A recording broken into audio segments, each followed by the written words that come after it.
17th century French writer Madame d'Aulnoy wrote some of the most out-of-pocket fairy tales in the world and coined the term fairy tale. And this one is no different. It's called The Benevolent Frog or The Frog and the Lion Fairy. Just try to guess where it's going next. There's this king who's always at war with other nations, even though he's a super nice, friendly guy. And the author tells us it's because he's a people pleaser, and people who try to do that usually end up pleasing no one. His country is going to be besieged soon, and he decides to send his wife off to be hidden somewhere so nothing bad happens to her. The queen is a new bride. In fact, she's only 16 years old. She does not want to go, but he makes her. And when she's out in the forest with just a few guards in this small, dingy house, she's bored and losing her mind and worried about her man. So eventually, when all her guards, who are also bored, we are told, are distracted by a wild boar, she gets in this chariot and rushes away to try and get home to her man. She crashes the chariot, loses consciousness, and when she wakes up, a giant woman in lion skin is standing over her. She says, "Hello, I am the lion fairy, and you're gonna be my slave forever now." She turns into a lion, puts the girl on her back, and takes her to this subterranean realm that is wild. There are 10,000 steps that lead down to it, the giant lake made of quicksilver or mercury, and there are monsters everywhere, and she can't tell if they're playing or fighting. My favorite detail is a mountain with rivers running down the sides, and the rivers are made of the tears of unhappy lovers. It's kind of a hell. The queen begs for some tenderness in the lion fairy's heart, and the lion fairy's like, "All that I want are pasties made of the stings of bees." In some translations, it's flies. It's French, I'm not sure. Either way, there aren't any around, and so our chick is despairing. Well, one day she sees a raven trying to kill this frog, and she rescues the frog for some reason. She feels bad for it. The frog talks to her and says, "Actually, I am a fairy. Thank you for saving me. I would have been able to save myself, but my magic cap that I wear was like put away. So here it is." The frog tells her all the monsters in the lake are actually humans who are being punished for their misdeeds. So again, very hell vibes. But the frog is a transformed fairy, and even though she can do some magic with her cap, she can't turn back into a human fairy because the lion fairy did this to her. The frog's like, "Thank you for saving me. What can I do for you?" And she's like, "Can you get me bee stingers to make pasties out of?" And so the frog stamps her foot, and 6,000 frogs come up, and she orders them to go gather them, and then they do. This ensures some good treatment for our girl for a while, but eventually she's talking to her frog companion, and she's like, "I just want to get out of here."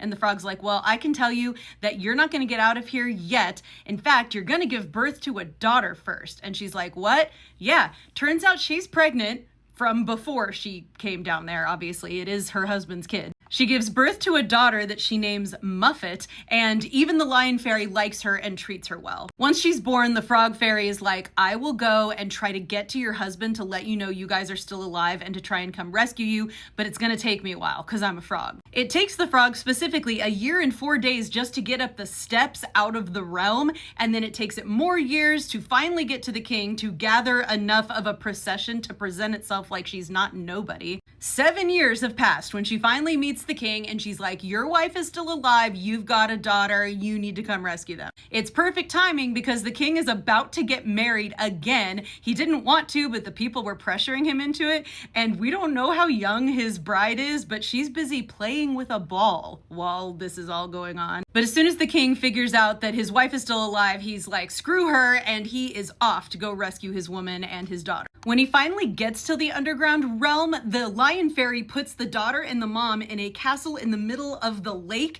so that he can't get to them, and he spends 3 years surviving down there trying to get to them. Eventually, he meets this small dragon, and the dragon's like, "I will help you if you promise that whenever I come to you wanting a meal, you will give me whatever I want to eat whenever I want it."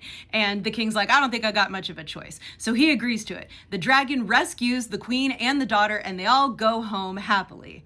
But of course, it's not over. A few more years go by, and now Muffet, the daughter, is a grown woman who's so beautiful, everyone wants to marry her. She meets another prince she likes, their engagement is arranged. Well, turns out the dragon, which has grown and is huge now, totally forgot about this bargain, but when he hears that the daughter is about to be married, he's like, "Oh, I remember, he owes me a meal, and I bet she'd taste great." So he shows up, and he's like, "All right, I want to eat your daughter." Well, actually, he doesn't show up. He sends a giant emissary to come give the news for him, and of course, everyone's upset, and the king is crying. The giant's like, well, maybe I can get him not to eat her if maybe she'll just marry my nephew, who is a magician. And the parents are both like, okay, yes, we will marry her to him.